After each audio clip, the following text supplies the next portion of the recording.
নমস্কাৰ বন্ধুসকল, মই ৰাহুল, আপোনাৰ বন্ধু মিষ্টাৰ চৰ্কাছ উইজডমৰ আন এটা নতুন ভিডিঅ'লৈ আপোনালোকক স্বাগতম জনাইছোঁ। আজি আমি আলোচনা কৰিম অসম বুৰঞ্জী। যদি আপোনালোকৰ ভিডিঅ'টো ভাল লাগে তেন্তে লাইক, কমেণ্ট এণ্ড ছাবস্ক্ৰাইব কৰি দিব, লগতে পাৰিলে নিজৰ বন্ধু কেইজনক শ্বেয়াৰ কৰি দিব। তেন্তে বলক আজিৰ ভিডিঅ'টো আমি আৰম্ভ কৰোঁ।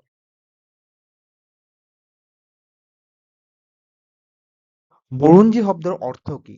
ফাৰ্ষ্ট কুৱেশ্যন, বুৰঞ্জী শব্দৰ অৰ্থ কি? ইয়াৰ উত্তৰ হ'ল বুৰঞ্জী শব্দৰ অৰ্থ হ'ল নজনা কথাৰ ভঁৰাল।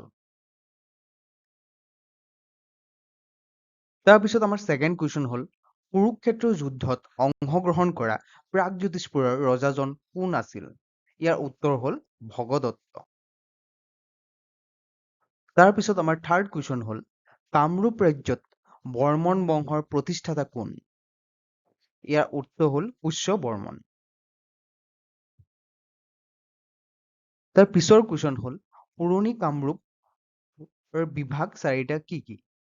ইয়াৰ চাৰিটা বিভাগ হ'ল ৰত্নপীঠ, কামপীঠ, স্বৰ্ণপীঠ আৰু সমাৰপীঠ।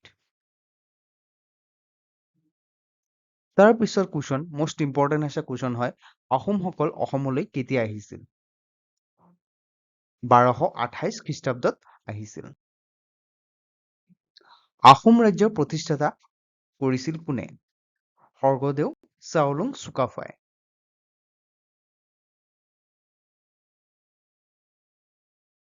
তাৰপিছৰ কুৱেশ্যন হ'ল আহোমৰ প্ৰথম ৰাজধানী ক'ত?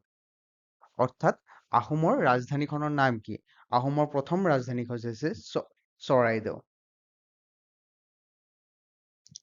তাৰপিছৰ কুৱেশ্যনটো হ'ল আহোমসকলৰ শ্ৰেষ্ঠ ৰজাজনৰ নাম কি আছিল বা কোন আছিল? ইয়াৰ উত্তৰ হ'ব স্বৰ্গদেউ ৰুদ্ৰসিংহ। তাৰ পিছৰ কুৱেশ্যন হ'ল আহোমৰ শেষ ৰজাজন কোন? ইয়াৰ উত্তৰ হ'ল চন্দ্ৰকান্ত সিংহ।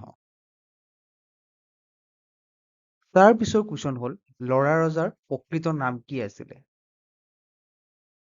ইয়াৰ উত্তৰ হ'ল চুলিকপা। তাৰপিছত আৰু এটা মষ্ট ইম্পৰ্টেণ্ট টপিক হয় জানিবলগীয়া সতী জয়মতী। সতী জয়মতী কোন আছিল? ইয়াৰ উত্তৰ হ'ল সতী জয়মতী অসোম ৰজা গদাধৰ সিংহৰ পত্নী। তেওঁ স্বামীৰ মংগলৰ বাবে জীৱন উচৰ্গা কৰি সতীত্বৰ খ্যাতি অৰ্জন কৰিছিল। তাৰ পিছৰ কুৱেশ্যন হ'ল বৰ্মন বংশৰ শ্ৰেষ্ঠ ৰজাজন কোন আছিল? ইয়াৰ উত্তৰ হ'ল ভাস্কৰ বৰ্মন। তাৰ পিছৰ কুৱেশ্যন হ'ল যোগিনীতন্ত্ৰৰ মতে পুৰণি কামৰূপ ৰাজ্য কেই ভাগত বিভক্ত আছিল? ইয়াৰ শুদ্ধ উত্তৰ হ'ব 4 ভাগত। তাৰ পিছৰ কুৱেশ্যন হ'ল নাগশংকৰ দেৱালয় কোনে সাজিছিল? উত্তৰ হ'ল কামৰূপৰ ৰজা নৰশংকৰে। তাৰ পিছৰ কুৱেশ্যন হ'ল শালস্তম্ভ বংশৰ প্ৰথম ৰজাজন কোন আছিল? ইয়াৰ উত্তৰ হ'ল শালস্তম্ভ। তাৰ পিছৰ কুৱেশ্যনটো হ'ল শালস্তম্ভই কামৰূপৰ সিংহাসনত উঠে কিমান খ্ৰীষ্টাব্দত? ইয়াৰ উত্তৰ হ'ল 650 খ্ৰীষ্টাব্দত।